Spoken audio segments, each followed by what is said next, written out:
Hello guys, it's a cloudy skies.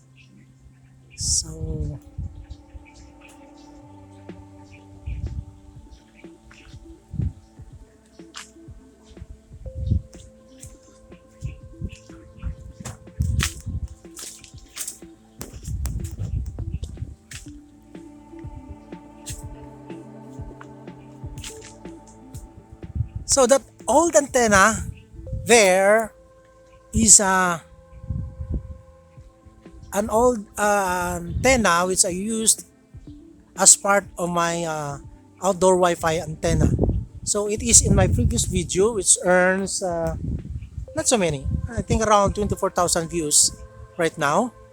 So that is an antenna made out of an aluminum tube or pipe, which is commonly used in a TV antenna. And an addition to that is a cover of a casserole. So takip ng kaserola in our language, okay? So that is the cover of a casserole. So right now I'm using this antenna with the use of that cable. There are two cables I use in there, the blue and the white, which is RJ6, which is really fitted for a television antenna. Okay, so RJ6 is really good for television antenna. It's durable, and the signal is durable, and the signal is really good. Okay, so right now I have conceptualized and created another antenna, which is a parabolic antenna in form with a antenna stick of a busted Huawei router out there. So that four aluminum sheets with faces four directions is a trap to the wavelength or the radio signal, and then bounce it back to that Huawei router antenna stick. Okay, so it can serve also as a television antenna. You can see the details of that in how I created this video. In how I created this antenna. Okay, so we will test the signal of both antennas. By the way, this antenna is using RG59, which is really good for a television. So, not to count the fact that this antenna, the new antenna, is covered by the leaves and branches of a mango tree, which I cannot cut or prune this time because it has a lot of flowers. So, I will wait for the time that I finished harvesting the fruits before I can do some pruning of that branches. Okay, so let's test the effectiveness of this antenna and the old one in a television.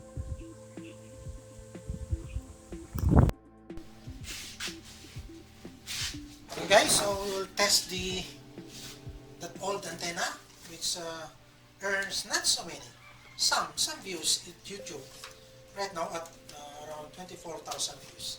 So this is the cable. I've connected it. So it is the antenna cable of that old antenna made of a antenna stick, which is a aluminum tube and a cover of a casserole. Okay, so we'll power on. The reception of that antenna, guys, is really good, just like Marites watching the neighbors at the window. Okay, just kidding.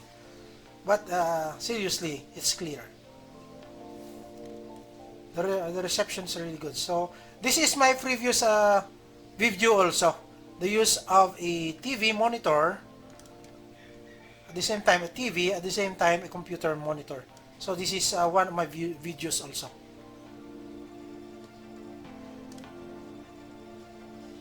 So that's the TV. That's the reception, the TV reception of that antenna. Okay? So this is channel 7, so we'll transfer. So that's 25. At night time, 25 is so clear. So channel 11, so clear also. You see that? So channel 41, a little bit cloudy. So it's hazy. 48, so that's 48. Channel 5. Okay? So there are some barriers, maybe it's cloudy. Uh, maybe due to the leaves of the trees also, of the mango trees. But channel 7 is really clear. So, very clear. Okay? So channel 7. Okay? Very clear also. 25. Clear also. Okay. So that's the old antenna.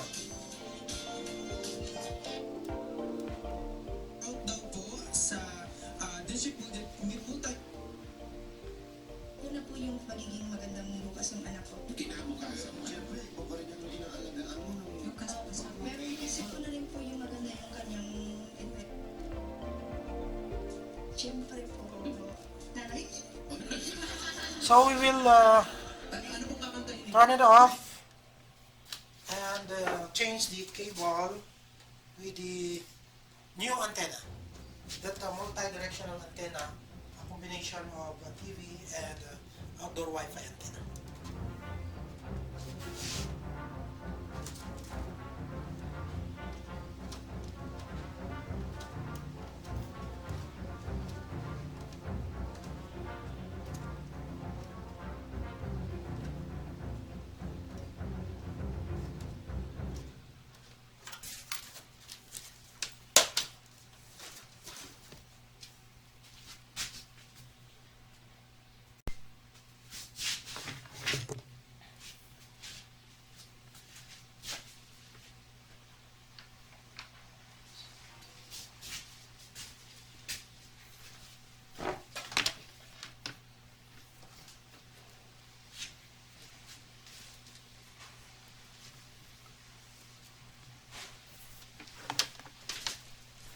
So this is the cable. I put a electrical tape in there because the wire is a little bit smaller to the connector. Okay? So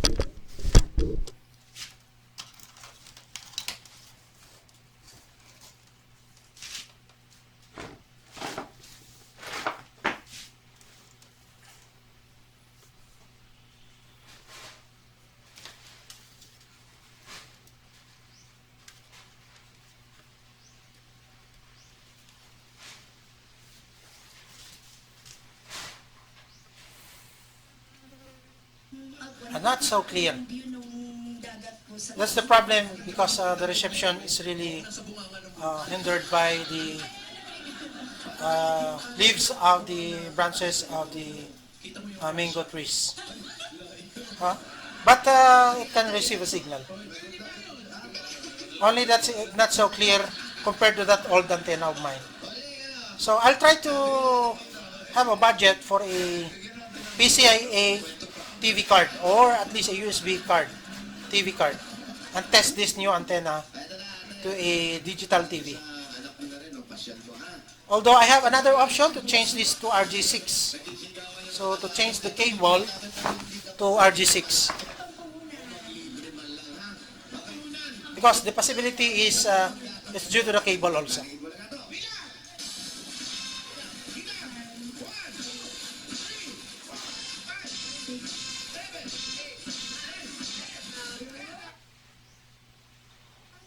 So that's channel 11.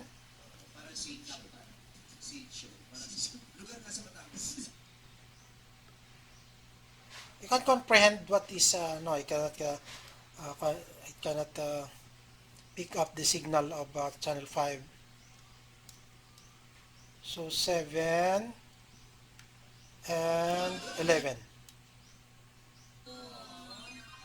25. Not so clear. It's blurred. It's hazy. 41. That's 48. So not so good. Maybe due to the cable, it's not compatible, or due to the branches of the mango trees that covered the antenna. Okay. Congratulations sa'yo ah. Okay, so next picture naman. Tatangkad niyo talaga. Okay. So next is the making of the antenna itself.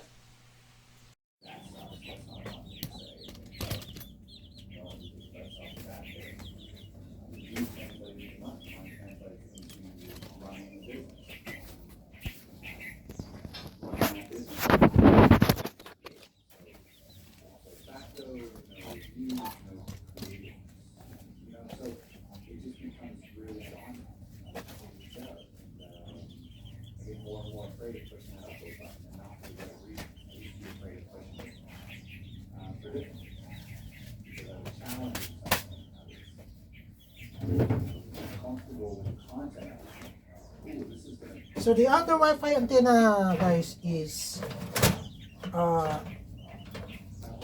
will have to design it just like a parabolic, but all directions. Okay.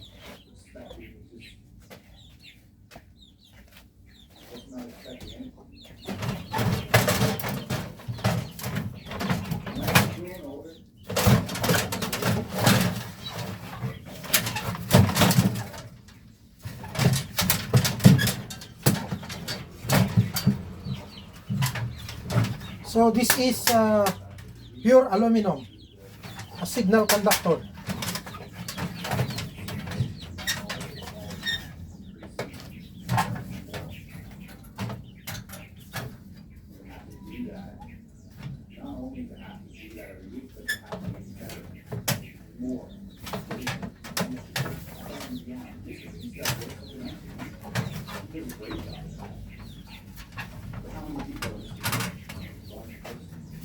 So the length, I think, is just quite okay. So I think this is 1 meter from here to here, then the other direction. So I don't have to buy an aluminum stick. So I have already my aluminum stick for the TV antenna. Okay, and it's thicker. It cannot easily be busted or destroyed by a typhoon or strong wind.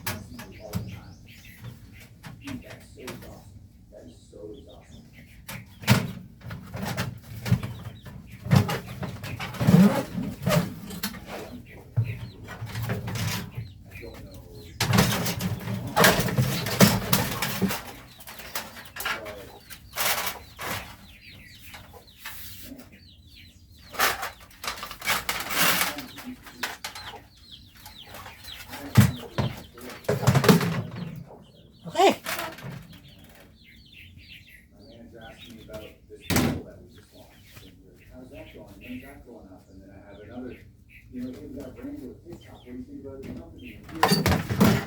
So this is it. This will be used as a material for a parabolic antenna.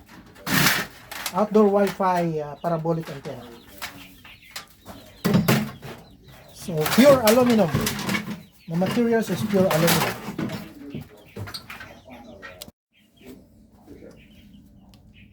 Hello guys. So what I have this time is a busted refrigerator, a freezer. Okay. So this is an aluminum parts of the refrigerator. As you can see, it's aluminum.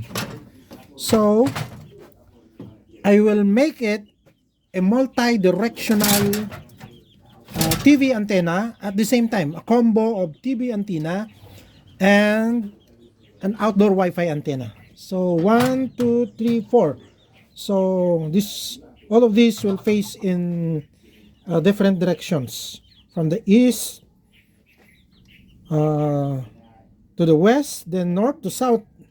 So a four directional combo TV and Wi-Fi antenna. So an old refrigerator.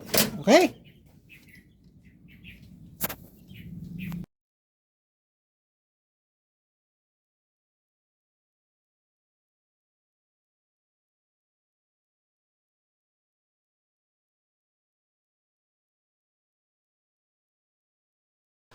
So this is 90 centimeters. So a little less than 1 meter. So I need 1 meter, so it's 50. 50.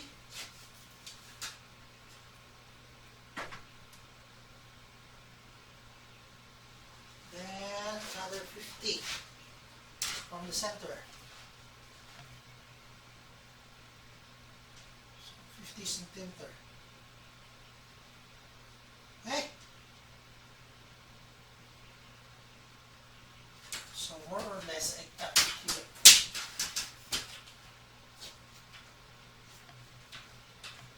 In order for the TV to have a TV antenna to have a good reception, you must cut at least 90 cm. Much better if it is 1 meter or 100 centimeter.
This one, guys, I will use this as a Wi-Fi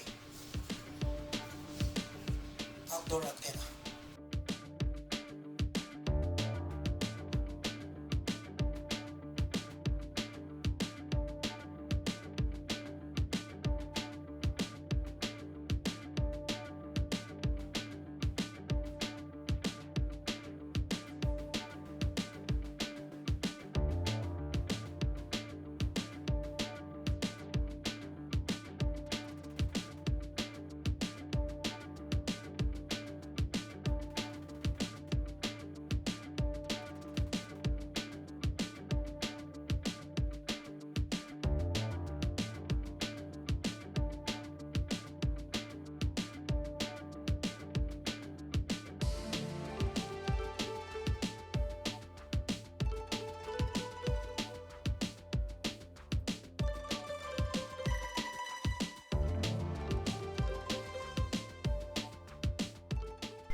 papi.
Okay, it's the fourth.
So I just want to demo.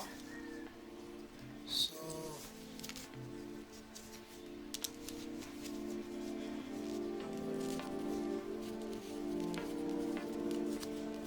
this is where the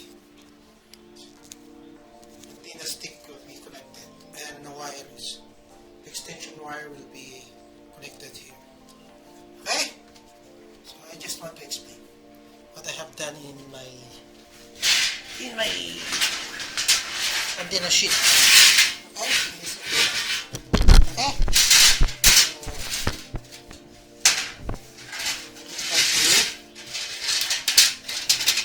Leave it here.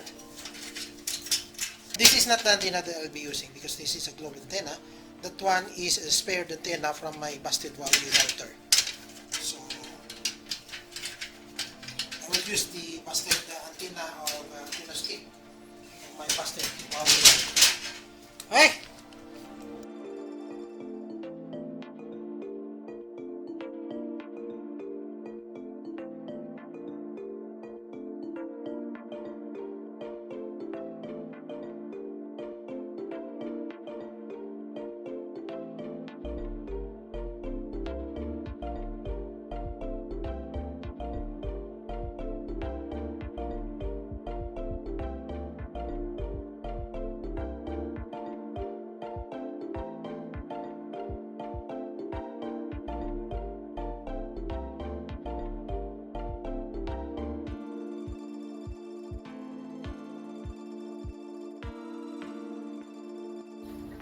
I forgot to buy a tiny drill bits, so I just use nail. It's aluminum. I can make holes using nails. Okay.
So this is a Wi-Fi extension cable, which in my previous video, when I used that idle antenna stick of a Huawei router, busted or damaged Huawei router. Okay, so there are two sticks, antenna sticks. I'm supposed to have four because it is a multi-directional, a sort of parabolic multi-directional antenna. So I still need two antenna sticks, one for this and for this. Okay.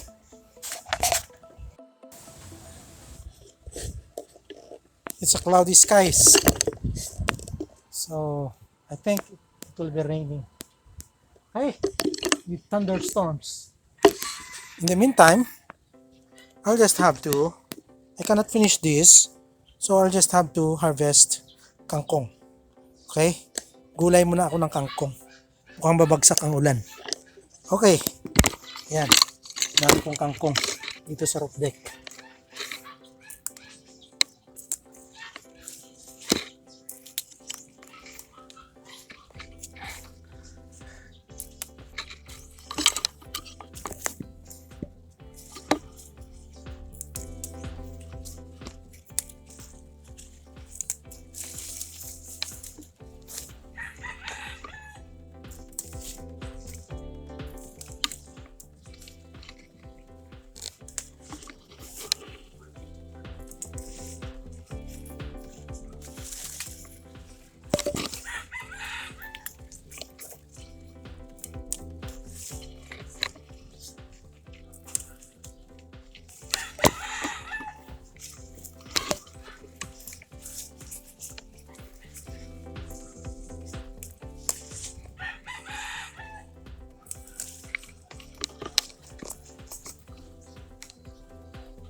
So I have to cook kangkong with sardines.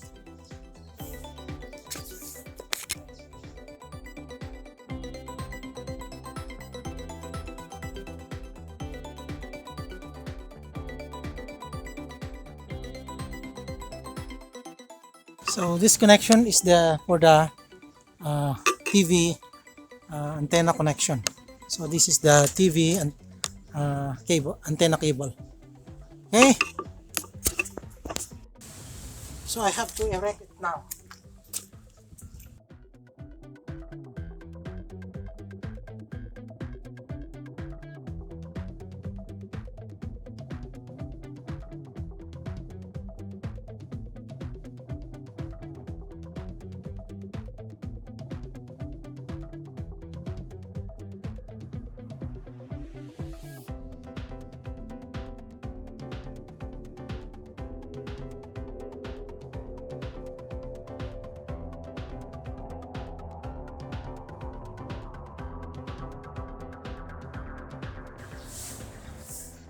So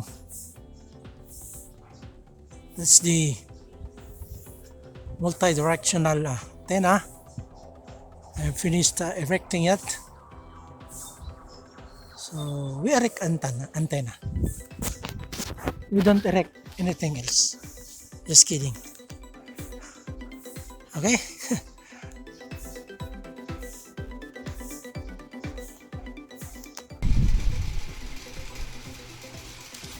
So my SMA type splitter has been delivered.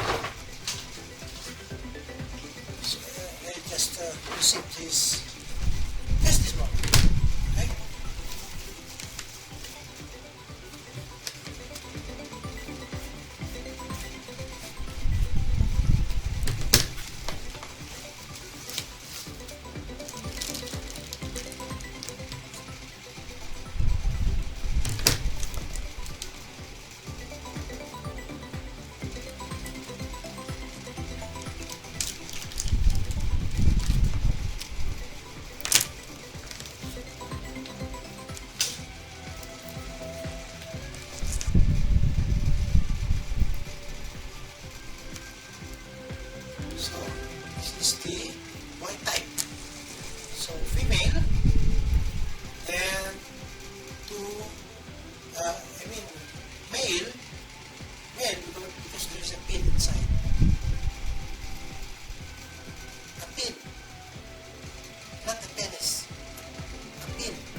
That's female. That's male.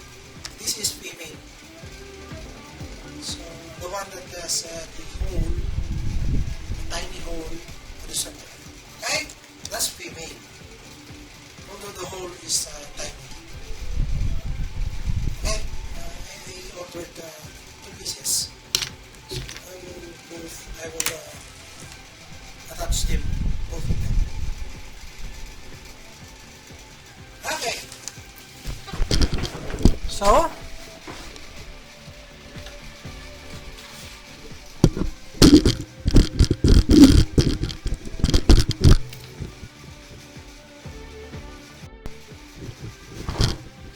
I'll remove the Wi-Fi antenna extension cable. Look at that, guys. You know the TV antenna, it's 5 bars, so it drops down to 3 when I change the position. It's 4 bars. I will off that first.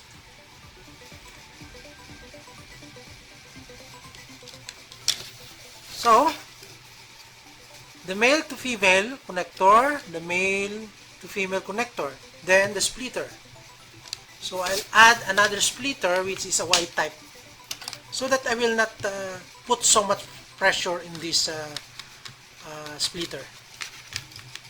It damages the connection between the male and the 2 female. So this connection, sometimes it is being damaged. That's the reason why I put the glue in it, to fix it. Okay? So I applied some amount of metal glue. So I use I will not mention the name. I might be flagged on selling. So that's the splitter. So instead of putting pressure, so much pressure on the splitter, you'll just attach the cable here.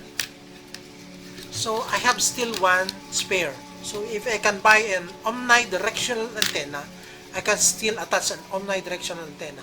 By the way, there are 2 antennas, the omnidirectional and the directional. The directional is just like a parabolic antenna is directional. It's pointed to one direction. So what I have done upstairs is a multi-directional. So it's a directional but facing all directions. So that's the reason that there are 4 plates, but I still lack two antenna sticks up there at that antenna. I still need 2 antenna sticks. Okay, so I'll attach the Wi-Fi extension cable here. So again, this is the connector which I added so that I can have additional space from the connector of the modem itself to the splitter. Okay, so a connector which is male to female. Then I attach a connector, a splitter. Connector splitter is MA, connector splitter. This is a male to 2 females. Then I attach the Y type, which is male also, and 2 females. Okay, so I attach the Wi-Fi antenna extension cable, which is connected to the multi-directional antenna at my roof deck. So can you see it?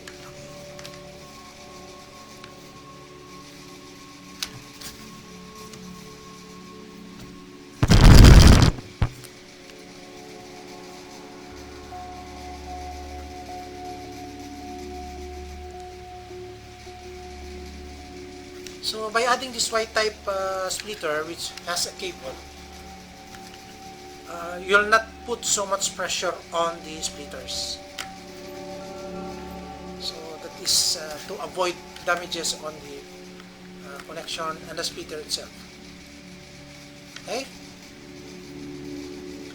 So you will not put too much pressure on the connectors. So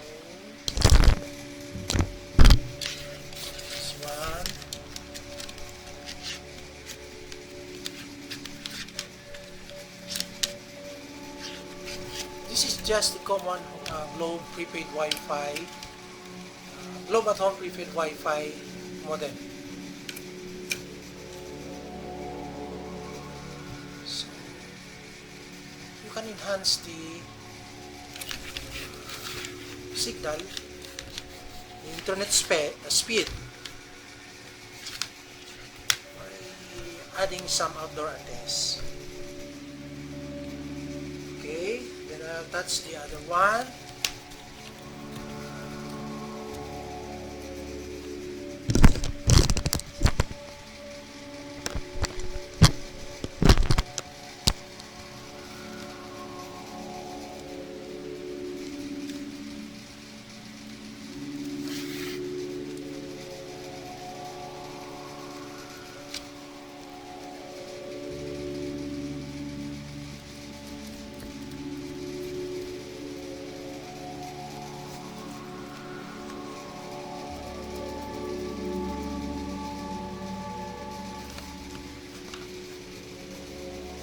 So I ordered it from Laguna, the white type, even the male to female connector,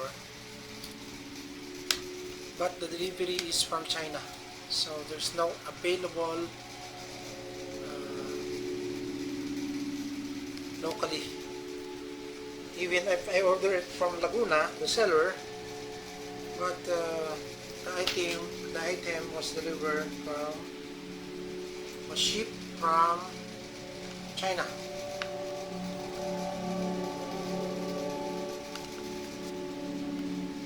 Oh, sorry. So this is the converter adapter from TV antenna to Wi-Fi connector. So it is male also, and this is female.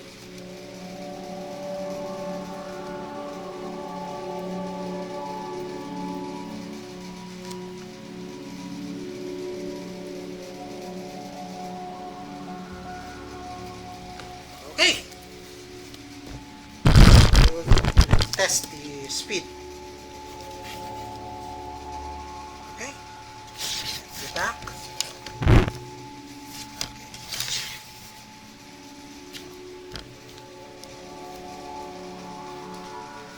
So just this week, without the TV antenna, the TV cable, just the two outdoor Wi-Fi antenna stick connected to the multi-directional antenna, my Unica Iha, who is doing work from home as a digital designer, a graphics designer, survived the whole night. So, this modem, she uses this modem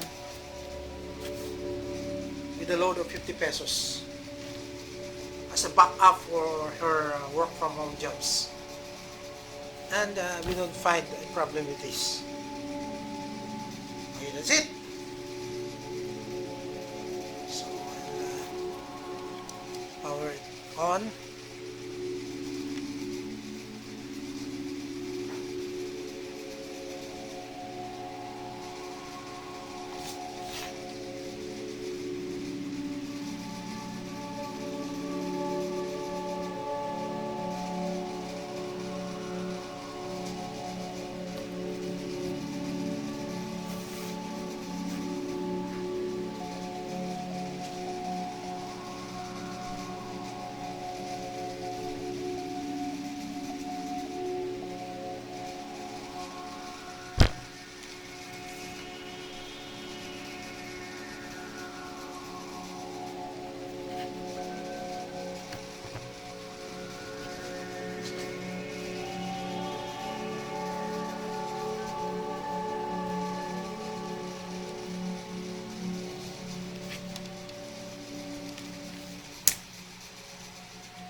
Okay, that's 4 bars. But we will test the speed. So it ranges from 4 to 5 bars. Times it's 5 5 bars, depending on the load of the users. Those who use the cell site. If there's a heavy users there, it increases to 5 bars. So when there's a lot of users, the cell site is also overloaded.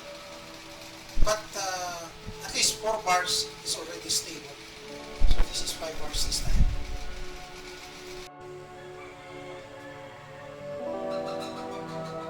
Okay, we will do the speed test.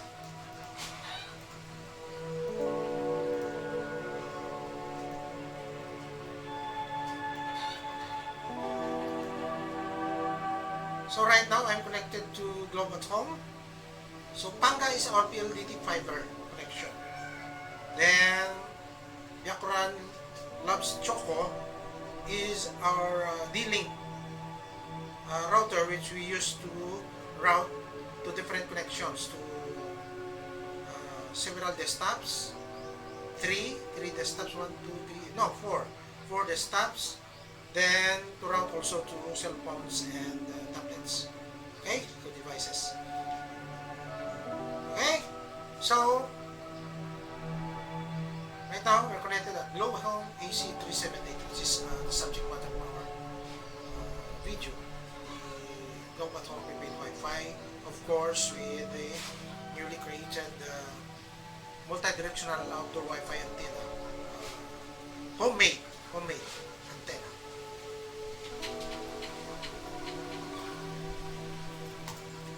Okay, so I'm using speed test Appla because there is a download and upload speed. So my last reading is 5.08, 1.67 upload. So we'll test again.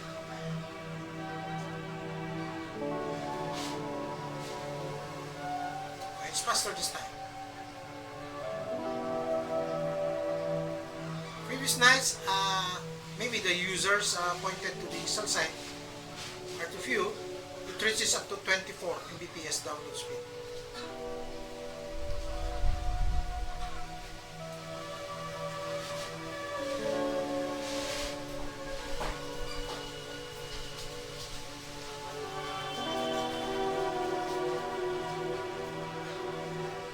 Okay, the upload speed is 2.74. So we'll do it again. We'll see if the upload speed will increase.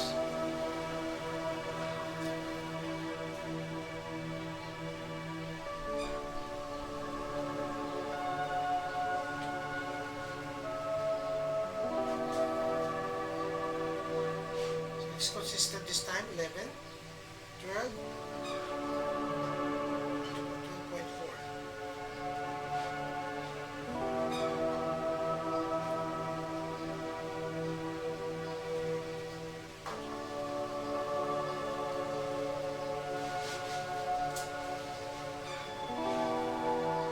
Okay, the upload speed drops to 2.69.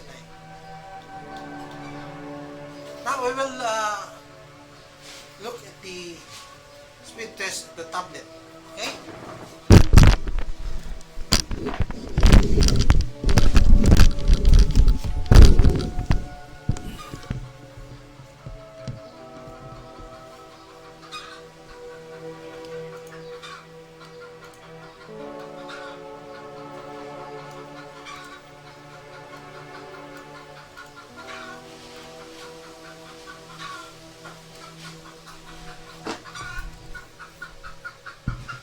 Okay, and my last reading of the tablet is 9.82, so upload is 4.11. So do it again.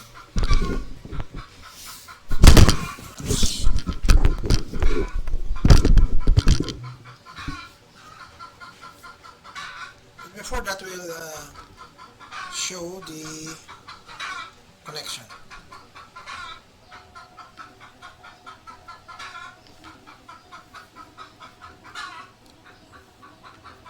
So we'll change to Globe at Home.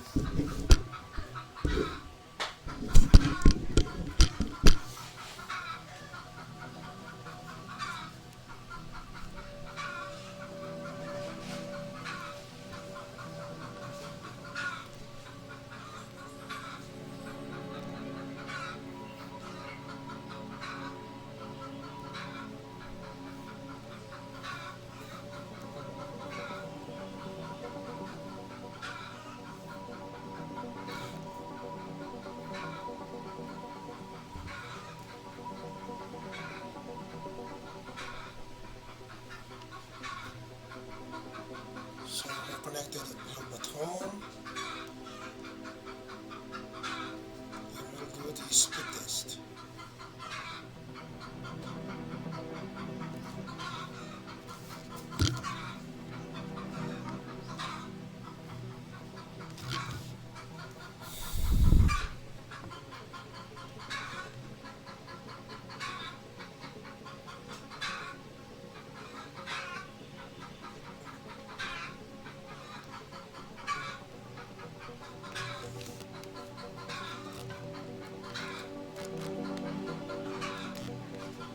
So that's 12.1.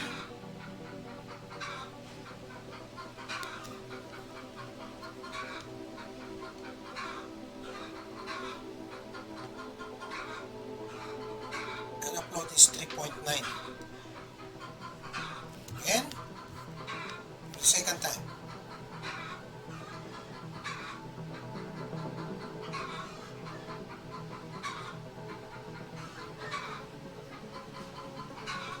The ping is too high, so it drops down to, I think, lesser. This is lesser 10. We'll see. Ah no, it still recovers. So 10.8, but it's still, it drops to 12 to 10. We'll see the upload speed.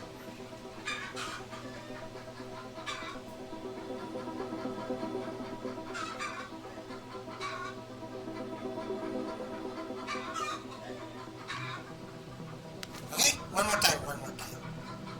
Go.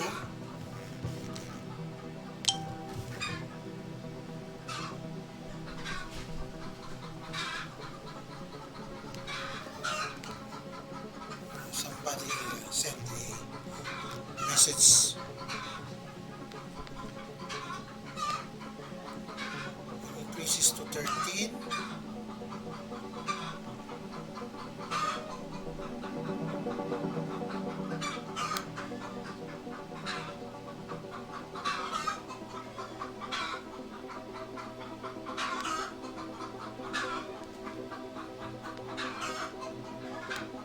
Okay, that's 13.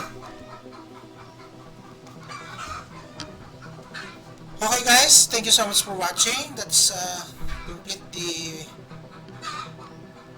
project, our latest project, which is the multifunctional and multi-directional outdoor Wi-Fi antenna, which is homemade. The materials is from the aluminum sheets and tubes of the damaged freezer or refrigerator. Okay? So I don't expect everyone to have a damaged freezer or refrigerator. So you can use even the cover of your casserole. So as long as it's an aluminum or a copper, it is signal conductive. So you can use that as a plate or as a sheet to touch the wavelength, the signal, and bounce it back to the antenna stick, or if you're using the other antennas like the omnidirectional antenna, then you can use that materials. So this is a combination combo of TV and outdoor Wi-Fi antenna, which is homemade. Okay? Now, before I end, there are two kinds of antennas. The omnidirectional, which picks up a signal from all directions, and the other is directional, which includes ours, what we have created, and includes also the parabolic antennas. Is directional. It's pointed to a particular direction so that it can pick up signal from a specific location, or a specific cell site, or a specific satellite. Okay? So thank you so much for watching. Don't forget to subscribe. Mababa yung ating subscribers. So our number of subscribers is still below 200. So we need to increase the number of subscribers so that we can have an opportunity someday to have videos, technology videos, which is more beneficial to our viewers. Okay? So when we earn, we can have a budget for more beneficial videos. Okay? So Don't forget to like if you like the video, if you learned something from it. And then share the video so that we can spread the idea and help others too. Okay? See you in the next video. Maybe technology on a livestock. A homemade, I call this a homemade incubator. Okay? Or I have not tested the performance of this combo antenna to a TV. So if I can buy a TV tuner, we can test it. So maybe the next video is if I can have a budget for a digital TV tuner, which I can install to my CPU, maybe a PCIe card, TV card, or maybe a USB TV tuner TV tuner. Okay? If not, if I don't have a budget for that, maybe I'll just settle first on the homemade incubator because that is more economical, a little bit less costly. Okay? Thank you so much for watching. See you in the next video.